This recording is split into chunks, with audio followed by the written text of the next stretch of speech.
যেটা শোরুমে 14,000 সেটা বাইরে 6,000। হ্যাঁ, আমি 6,000 মানে 6,800 দিয়ে নিয়েছিলাম। শিলিওটাতে তাহলে 7,000 টাকায় যে প্রোডাক্ট সেটা আমার শোরুমে 14,000 টাকা দাম। কার্বোরেটরের যে পিস্টনটা থাকে ওটা ফাটাই ফেলছিল। মোটামুটি 90, 95, 100তে ভালো ভাইব্রেশন করে। কার্বোরেটর কিনতে যে আমি একটু হতাশ হয়েছি।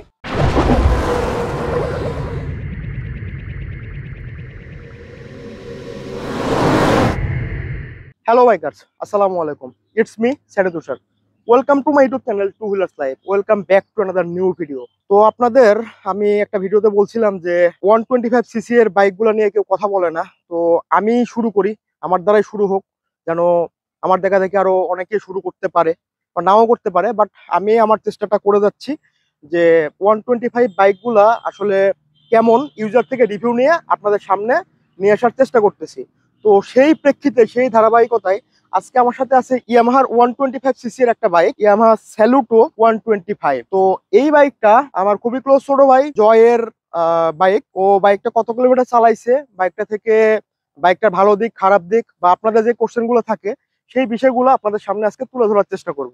বাইকটা চলছে মোটামুটি 40,900, মানে 41,000-এর মতো, প্রায় 41,000। জি। তোমার নিজে থেকে যদি কিছু ভালো দিক বলো বাইকের বা কিছু খারাপ দিক। সব জিনিসের ভালো দিক খারাপ দিক আছে, তো আমরা আসলে ভালোটা দিয়ে শুরু করি। আসলে বাইকটা আমি চালাচ্ছি বিগত 7 বছর। দুই বাপ বেটা দুইটা চালাই, তো এই জন্য আপনার বাইকটা কম চলছে। আচ্ছা, নাহলে 7 বছরে 40,000 কিলো চলা 25 সিসি, এটা নর্মাল। আচ্ছা।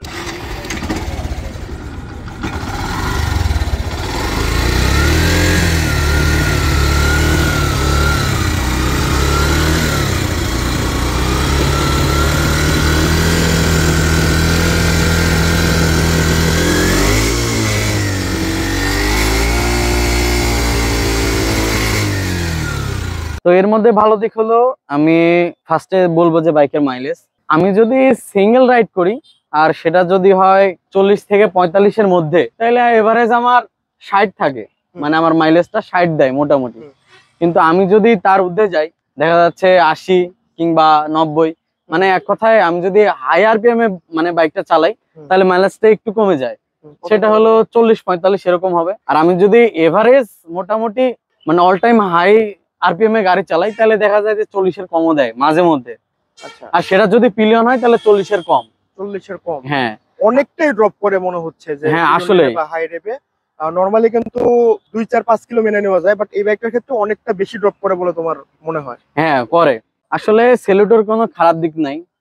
ফার্স্ট অফ অল আমি বলবো যে একমাত্র এর পার্টস পাতি ছাড়া আমি এর খারাপ দিক কোনো কিছু দেখি না এখন পর্যন্ত। আচ্ছা, ইঞ্জিনটা 40,000 কিলোমিটার চলছে বলছো বা 41,000 প্রায়, এখানে ইঞ্জিনে কোনো কাজ এখন পর্যন্ত করছে কিনা, ইঞ্জিন রিবিল্ড করা লাগছে কিনা? না, এখন পর্যন্ত আমি ইঞ্জিনের কোনো কাজ করা লাগেনি। আমার বাইকের একটা সমস্যা ছিল, সেটা হলো কার্বোরেটর। তো গ্রামের যেগুলো ওই যে ছোট ছোট মেকানিক আছে, তো আমি বিপদে পড়ে তার কাছে গিয়েছিলাম যে আমার কার্বোরেটর একটু জাম হয়েছে, আমাকে কার্বোরেটরটা পরিষ্কার করে দেন। তো উনি হলো কার্বোরেটর পরিষ্কার করার সময় কার্বোরেটরের যে পিস্টনটা থাকে ওটা ফাটাই ফেলছিল। দেন আমি পিস্টনটা রিপেয়ারিং করতে পারিনি, যার কারণে আমার পুরো কার্বোরেটরটা কিনতে হয়েছে। তো কার্বোরেটর কিনতে যে আমি একটু হতাশ হয়েছি, যেমন কজ কার্বোরেটর যখন আমি কিনতে গেছিলাম তখন আমার কাছ থেকে দাম চাওয়া হয়েছিল যে প্রায় 14,000 টাকা। তো আমাকে বলছিল যে তুমি যেহেতু আমার বাইক ইউজার, তো সেই হিসেবে কিছু কম রাখতে পারবো। তো আমি আসলে বলছিল, হ্যাঁ শোরুম বলছিল। তো আমার একটু মানে কষ্টসাধ্য হয়ে যাচ্ছিল যে 14,000 টাকা দিয়ে আমি ফুল কার্বোরেটর চেঞ্জ করবো। তো আমি বাইরে থেকে সেটা কম দিয়ে নিয়েছি। তো কত টাকা পড়ছিল? মোটামুটি 6,800-র মতো, মানে ধরেন 7। যেটা শোরুমে 14,000 সেটা বাইরে 6,000? হ্যাঁ, আমি 6,000 মানে 6,800 দিয়ে নিয়েছিলাম, মানে 7,000। এটা কোথা থেকে নিয়েছিল? নাটোর শিউলি থেকে। শিলি অটোতে তাহলে 7,000 টাকায় যে প্রোডাক্ট সেটা আমার শোরুমে 14,000 টাকা দাম? জি, আমার কাছ থেকে চেয়েছিল আর কি। আচ্ছা, এখন এখানে আরেকটা বিষয় আছে, কার্বোরেটরের পিস্টন কিন্তু আলাদা কিনতে পাওয়া যায়, কিন্তু আমি আসলে চাচ্ছিলাম যে আমার নতুন হোক। আচ্ছা, নতুন হোক। পিস্টন কি আলাদা পাচ্ছিল না বা? আমি মানে অনেকে বলছিল যে পাওয়া যায়, কিন্তু আমি ওই টাইমে পাচ্ছিলাম না, যে টাইমে আমার বাইকটা মানে ঠিক করা খুব জরুরি ছিল। আচ্ছা আচ্ছা আচ্ছা আচ্ছা। বাইকের স্মুথনেস, চালানো, মানে সবকিছু এভারেজ। বাইকের স্মুথনেস, মানে আপনি যে টর্কের কথাটা বললেন আমাকে, তো 125 সিসি হিসাবে হুম। পর্যাপ্ত পরিমাণে টর্ক আছে। ইভেন আমি বলতে পারবো যে 125cc রেঞ্জের যতগুলো বাইক আছে টর্কের দিক দিয়ে মোটামুটি আমি আগিয়ে থাকবো। আচ্ছা, কত স্পিডের পরে তোমার ভাইব্রেশন ফিল হয়? ভাইব্রেশনটা আসে আপনার 80-85। 80-85 পরে। 80-তে মোটামুটি ভাইব্রেশন করে না, আচ্ছা। কিন্তু আমি যখন 80-85 এভারেজ করি, হ্যাঁ। 85 আপ করি, হ্যাঁ। তখন আমার ভাইব্রেশনটা শুরু হয়। গিয়ার তো 4টা। হ্যাঁ, গিয়ার 4টা, 4 গিয়ারে, তো ভাইব্রেশনটা শুরু হয় মোটামুটি 90-95-100তে ভালো ভাইব্রেশন করে। আর যদি আমি পিলিয়ন নিয়ে থাকি হুম। তাহলে ভাইব্রেশনটা একটু কম বোঝা যায় আর কি, যেহেতু বাইকে প্রেসার থাকে। হুম। তো তখন ভাইব্রেশনটা আসলে 90-95 এরকম করে। তাহলে পিলিয়ন নিয়েও 90-95 চালানো যায়? হ্যাঁ, চালানো যায় বলতে আমি পিলিয়ন নিয়ে এটাতে মোটামুটি 105 পাইছি স্পিড। এটা আর কি মানে লিন হয়ে নাকি? হ্যাঁ, লিন লিন হয়। আমি সিঙ্গেলে বাইকে 110 পাইছি, হ্যাঁ। আর পিলিয়নে 102-3, আর যদি লিন হয় তাহলে 5-7 এরকম আপ আর করে। হলো সিঙ্গেলে? সিঙ্গেলে আমি 10 এভারেজ পাইছি অল টাইম। আচ্ছা, মানে বসলে বা ইয়া করলে 10 হ্যাঁ, লিন পর্যন্ত হলে ওঠে? 10 উঠে আর কি। 10 উঠে। জি। সেলুটোর বিষয়টা দেখি যে সেলুটোর সিট পজিশন সবকিছু ঠিক আছে, হুম। কিন্তু সিটটা একটু শক্ত। আচ্ছা। সেই হিসেবে আমার ব্যাক পেইনটা একটু হয় যদি রাস্তাটা আসলে ভাঙা থাকে। তো রাস্তাটা যদি ভাঙা না থাকে তাহলে আমার সেই ব্যাক পেইনটা হয় না। তাহলে বলতেছো আলটিমেটলি সাসপেনশন ফিডব্যাক অতটা ভালো না। সাসপেনশনের কারণেই মূলত তোমার ওই যে ভাঙ্গা রাস্তায় যেটা ভাঙা বললা। রাস্তা, জি। তাহলে সিটু হার্ড সাসপেনশনও কি হার্ড মনে হয়, বা 10 আউট অফ 10 কত দিবা তুমি এটাকে রেটিং যদি ধরো? আমি রেটিং যদি দিই 7 দেব। 7 দিবা। কারণ সামনে যে সাসপেনশনটা দিয়েছে হ্যাঁ। এটা মানে পর্যাপ্ত পরিমাণে স্মুথ, আচ্ছা। কিন্তু পেছনেরটা আমি দেখি যে মানে সেই পরিমাণে স্মুথ না, সেই পরিমাণে একটু হার্ডনেস আছে, যার কারণে আসলে। আর বাইকটার সিট মেইনলি বলবো যে সিটটা একটু শক্ত। আচ্ছা, সিট একটু শক্ত। যে একটু শক্ত, যেহেতু আমি 125cc মানে অন্য রেঞ্জের বাইক যেগুলো আছে সিট মানে একটু হলেও নরম, হুম। এটার সিটটা একটু শক্ত করছে। তো আর পিছনে সাসপেনশনটা যেটা করছে সেটা আপনার হলো মানে আসলে স্মুথনেস একটু কম, স্মুথনেস এর যে একটা ব্যাপারটা আছে একটু কম। একটু কম। জি। আচ্ছা, তাহলে বাইকটা দিয়ে যদিও 125 সিসি বাইক, অনেকে তোমারও তো দুটো বাইক আছে, তুমি ট্যুরে গেলে এটা বাদে অন্য একটা বাইকে ট্যুরে যেতে পারবা। তো অনেকের থাকে যে বাইক একটাই, তো সে তার নিজের দৈনন্দিন জীবনের কাজে ব্যবহার করে, আবার অনেক সময় উইকেন্ডে বলো বা বিভিন্ন ওকেশনে সে ঘুরতে যেতে চায়। তো এই বাইকটা যদি কোনো পার্সন, এরকম কোনো পার্সন কিনে থাকে, কেনার পরে কি সে এই বাইকটা দিয়ে ট্যুর করা সম্ভব? ধরো 200-300 কিলো 400 কিলো রাইড করা কি সম্ভব? তোমার কি মনে হয়? আমার মতে আমি এটা মোটামুটি 400 কিলো রাইড করছি, মানে লং বলতে গেলে আমি 400 কিলোমিটার রাইড করছি। হুম। এর মধ্যে আমি এমন খারাপ কিছু খুঁজে পাইনি, ওই একটা মাত্রই কারণ ব্যাক পেইনটা একটু হয়। আচ্ছা। মানে যে বাইকে হোক রং, মানে লং লং এ ট্যুর দিলে লং এ গেলে ব্যাক পেইন হবে। 125 সিসি হিসাবে তোমার অন্য বাইকের তুলনায় এটা একটু বেশি মনে হয়েছে। হ্যাঁ, একটু বেশি মনে হয়েছে। আচ্ছা। তো সেই হিসেবে আমি আমার মতে যে এটা লং ট্যুর দেওয়া যায় আমার মতে, যেহেতু আমি দিয়েছি। তবে অভ্যস্ত হয়ে গেলে হয়তো এটা প্যারা হবে না, প্রথম দিকে কেউ নিলে একটু প্যারা খাইতে প্রথম পারে। দিকে কমফোর্ট থেকে সবকিছুতে কোনো কিছুতে প্যারা হবে না, একটু হইতে পারে, সেটা হলো ব্যাক ব্যাক পেইন। পেইন। আচ্ছা। ব্যাক পেইন ছাড়া এটাতে সব মানে মোটামুটি সব দিক দিয়ে কমফোর্ট পাবেন আপনি। আচ্ছা, চালায় আচ্ছা। কমফোর্ট পাবেন, পিলিয়নলে এটা কি কমফোর্ট পাবেন। সিটের কারণে বা সাসপেনশনের কারণে একটু পেইন হয়? তবে আমার কেন জানি মনে হয় যে আমার সাসপেনশনটাই মেবি একটু হার্ড বেশি। আচ্ছা, মানে আচ্ছা। আমার এটাই মনে হয় যে আচ্ছা, অন্য বাইকের অন্য ক্ষেত্রে বাইকের ক্ষেত্রে মনে হয় আমারটা একটু হার্ড বেশি। আমার মনে হয় আমি সিবিআর চালাই, তো অন্য বাইক চললে মনে হয় আরে কি সুন্দর কি ভাই। সুন্দর না, আসলে আমার এটা মনে হয়, কিন্তু এটা আসলে নাও হইতে পারে। আচ্ছা, ট্যুরে গেলে, লং রাইডে গেলে বা সিটি রাইড যেখানেই যাই আমরা, ব্রেকিংটা খুবই ইম্পর্টেন্ট একটা বিষয়। তো ব্রেকিং, তোমার সামনে একটা ডিস্ক ব্রেক আছে, পেছনে ডাম ব্রেক। তো এই ব্রেকিং নিয়ে তুমি হ্যাপি কিনা 125 সিসি হিসাবে বলবা? আসলে ব্রেকিং তো সম্পূর্ণ নিজের ভেতরে, তাও আমি বলতে চাই যে 125cc হিসেবে এ পর্যাপ্ত পরিমাণে মানে ব্রেকটা আসলে মানে ব্রেকিং যে কমফোর্টটা আছে আমি পর্যাপ্ত পরিমাণে পাইছি। আচ্ছা।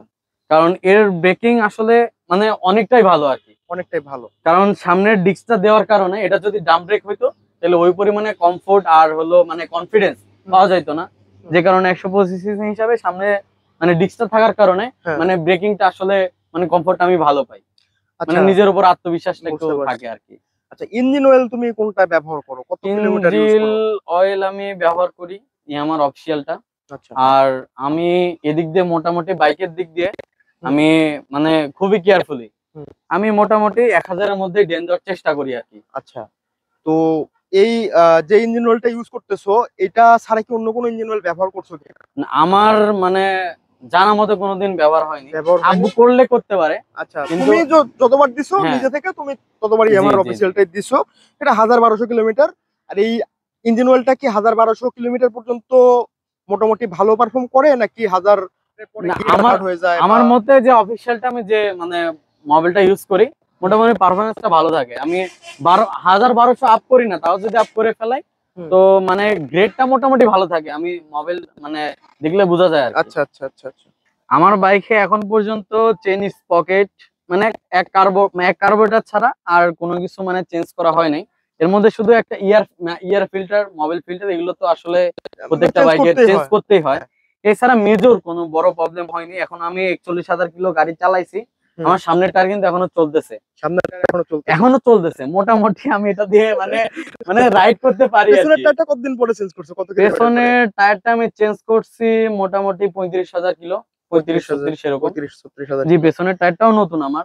এখন আমি 40,000 কিলো চালাইছি, এখনো সামনেরটা মোটামুটি আছে, চালানো আচ্ছা, যায় আর আমি কি। 125 সিসি বাইকের ক্ষেত্রে ম্যাক্সিমাম আমি প্রায় 2-3টা বাইক রিভিউ করলাম তো, 3টা-4টা। তো সেক্ষেত্রে দেখতেছি সবারই এই 40,000 কিলোমিটারেও সামনের সামনে টায়ারটা ভালো থাকতেছে, পেছনের টায়ারটা আগে পেছনেরটা আগে হ্যাঁ চলে যায়। আগে চলে যায়, সব বাইকের ক্ষেত্রে পেছনের টায়ারটা একটু আগেই যায় আমার আগে মনে যায়। হয়। আমার মতে যে আমার পার্টস পাতি এখন অ্যাভেলেবল ইয়ে, অফিসিয়াল শোরুমে। অফিসিয়াল শোরুমে, বা আপনি যদি আনঅফিসিয়াল বাইরে থেকেও নেন হুম। তাও অ্যাভেলেবল। দামের বিষয়টা? দামের বিষয়টা অফিসিয়াল নিতে গেলে ওরা মানে আর কি বলে যে অথেন্টিক দেয়, হুম। মানে 100% একদম সিওরিটি দেয়, যেটা মানে মানে গ্যারান্টি দিয়ে দেয় আর কি, হ্যাঁ, যে যেটা এটা অথেন্টিক। একদম অথেন্টিক। হ্যাঁ। তো সেই হিসেবে ওরা দাম একটু বেশি চায়, বেশি নেয়। কি পরিমাণ বেশি? ধরো এয়ার ফিল্টারের দাম যদি বলো। ইয়ার মানে মোটামুটি 300-400 টাকা এভারেজ থাকে। 1000 টাকার প্রোডাক্টে 300-400 টাকা, নাকি মানে কেমন প্রাইসের প্রোডাক্ট? ধরো যে এয়ার ফিল্টার আমার সিবিআর ধরো 500 টাকা, জি, অফিসিয়ালে কি 800 টাকা 900 টাকা পড়ে যায়, নাকি 500টা জায়গা তবে ধরো 700 অন্যটার টাকা পড়ে? বলতে পারবো না। আমার কার্বোরেটরের দাম আমি 1400, 1450, 1480 এরকম করে নিই। এই এয়ার ফিল্টার? জি, এয়ার ফিল্টার এয়ার ফিল্টার এত প্রাইস? এত প্রাইস। আমার ভাই সিবিআর গরিবের বাইক, আমার সিবিআর এর এয়ার ফিল্টারের প্রাইস কিন্তু অনলি 500 টাকা। তবে আমার জানা মতে এটা 1400 টাকায়। তবে আহ, আমি এটা কনফিউজ, আমার মনে নাই, আচ্ছা আচ্ছা অনেকদিন আগে চেঞ্জ আচ্ছা, করছিলাম। ঠিক আছে, বুঝতে পারছি। তবে তুমি এটা বলতেছো যে পার্টস অ্যাভেলেবিলিটি বা পার্টস সব জায়গায় পাওয়া যায়, কিন্তু হ্যাঁ, পাওয়া যদি যায়। শোরুম থেকে কিনতে যাও তাহলে প্রাইসটা একটু বেশি পড়ে যায়। প্রাইসটা একটু বেশি বলতে প্রত্যেকটা থেকে আপনার 200-300 টাকা মানে প্রাইস বেশি। আচ্ছা আচ্ছা, আর সেটা তাহলে যদি অনেক বেশি। 500 নিচে হয় তাহলে দেখা যায় যে 50-60 টাকা এরকম আচ্ছা, মানে হয় আর কি। মানে যে প্রোডাক্টটা কিনতে যাচ্ছি সেটা রেঞ্জ যদি 500 টাকার নিচে হয় হ্যাঁ, তাহলে 50-60 তাহলে টাকা, 100 টাকা 50-60 টাকা, হ্যাঁ 100 টাকা হতে পারে, কিন্তু 50-60 টাকা মানে কম বেশি হয়। কম বেশি আর আছে। বেশি দামের প্রোডাক্ট যেমন তুমি কার্বোরেটরের কথা বললা, জি, প্রায় 7000 টাকা কম বেশি। অনেক। 7000, জি 7000 টাকা কম বেশি হয়েছিল। আমার কাছে 14,000 টাকা চাইছিল ওরা। হুম তো বলছিল যে তুমি যেহেতু ইয়ামার সাথে সম্পর্কিত আছো, হুম। তো সেই হিসেবে আমি তোমার কাছ থেকে কিছু ডিসকাউন্ট রাখতে পারবো, একটু কমে রাখতে পারবো আর কি। আচ্ছা আচ্ছা তো আমি আসলে আমার টাকা অ্যাবিলিটি অত ছিল না, সেজন্য আমি বাইরে থেকে নিয়েছি আর কি। আচ্ছা আচ্ছা। এখন ব্যাটারি অনেক সময় অনেক বাইকে প্যারা দেয়, তোমার বাইকে ব্যাটারিতে কোনো প্রবলেম হচ্ছে কিনা, প্যারা তবে দেয় এখন কিনা? পর্যন্ত 40,000 কিলো চালাইছি, এখনো মোটামুটি মানে ব্যাটারিতে প্রবলেম দেয়নি। হুম কারণ অনেক সময় দেখা যায় অনেকে ফগ লাইট লাগায়, আদার্স লাইট লাগায়। হুম তো সেই হিসেবে সেলুটোতে আসলে ফগ লাইট আমার লাগানো নাই। হুম হয়তো বা লাগালে আমার ব্যাটারি প্রবলেম হইতে পারতো, কিংবা আদার্স কিছু লাগালে। আমি এক্সট্রা কোনো কিছু ইনস্টল করি নাই, হুম। যার কারণে মেবি ব্যাটারিটা এখনো ভালো আছে। তো আচ্ছা, ব্যাটারি আচ্ছা। ব্যাকআপ মোটামুটি খারাপ দেয় না। এখন এই সেলফে স্টার্ট হয়। মানে এক্সেলপি স্টার্ট হয় নাকি? হ্যাঁ, এক সেলফে স্টার্ট হয়। আচ্ছা। তারপরে বাইক চালাইতে গেলে অনেক সময় বল রেসারের প্রবলেম হয়। অনেক বাইক আছে যে বল রেসার কোনো কোনো নষ্ট হয়, তোমার ক্ষেত্রে যদিও রাস্তার কন্ডিশনের উপর হুম। ডিপেন্ড করে, তোমার এই বাইকের ক্ষেত্রে কি মনে হয়েছে? তবে মানে ইয়ামার সবকিছু পার্টস পাতির বিল কোয়ালিটি হিসাব যদি আমি করতে যাই, মোটামুটি সবকিছু এভারেজ। এভারেজ? জি, ball average. Racer? Ball racer others সবকিছু, মানে আমি যদি অ্যাক্সিডেন্ট করে কিংবা আমার কোনো কিছু ক্ষতি না হয়, যদি না ভাঙে, তাহলে মোটামুটি আমার চেঞ্জ করার দরকার হয় না। যেমন আপনি ফার্স্টে আমাকে বলছেন যে চেইন, হুম তারপরে হলো বল রেসার আদার্স। হুম। তো আমার এগুলো এখনো চেঞ্জ করা লাগেনি, অরিজিনাল চেইনটাই আছে। বল রেসার কি বল এখন? রেসার এখনো অরিজিনালটাই আছে। আচ্ছা, তাহলে অনেক ভালো। জি। আচ্ছা, সবকিছুর পরে আরেকটা বিষয় থেকে যায় যে বাইকটার রিসেল ভ্যালু। আসলে রিসেল ভ্যালুর দিক যদি যাই, হুম বাইকের যখন আমি বাইকটা কিনছিলাম হুম তখন 1,48,000 টাকা প্রাইস ছিল। হুম। আর মানে আমার কালারের জন্য 4,000 টাকা বেশি নিচ্ছিল। তখন বাইকের প্রাইসটা ছিল মোটামুটি 40,000 টাকা। হুম। তো আমি যখন বাইকটা কিনছিলাম তখন 1,48,000 টাকাতে কিনছিলাম।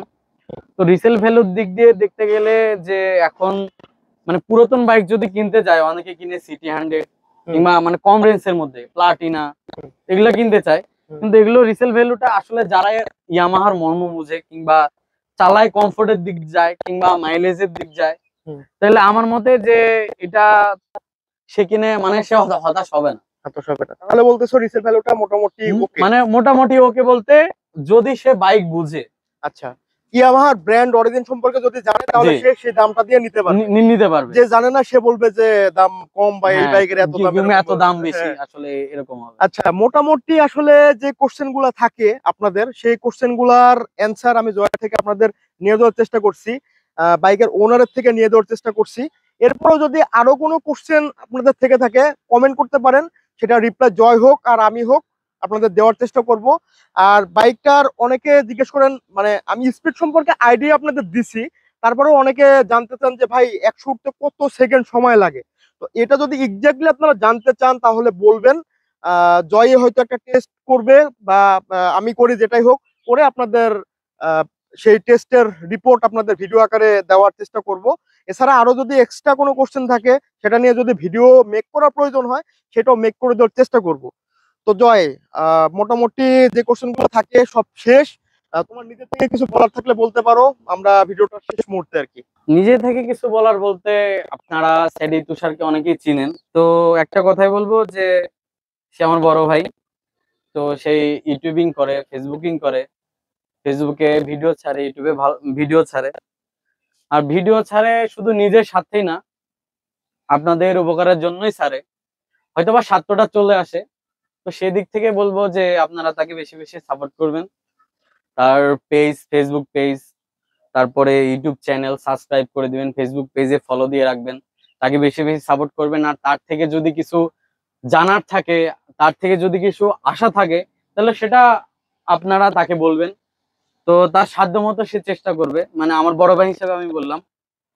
তো সবাই ভালোবাসবেন, আচ্ছা, আর সাপোর্ট করবেন, এটাই আর কি। আচ্ছা, তোমাকেও অনেক অনেক ধন্যবাদ। ইয়ামাহার বাইকগুলা নিয়ে বর্তমানে আসলে আমি ভিডিওতেই বলি আপনাদের, ইয়ামাহার বাইকগুলা নিয়ে এখন এরকম হয় যে অনেকে নেগেটিভ কোনো সাইডই বলতে চায় না, কিন্তু তুমি হয়তো ওআরসি বা তাদের গ্রুপের সাথে থাকার পর তুমি যে লিগ্যাল ইনফরমেশনটা দিছো, কোনো ভালোকে ভালো বলছো, খারাপকে খারাপ বলছো, এটা আমি অ্যাপ্রিসিয়েট করি।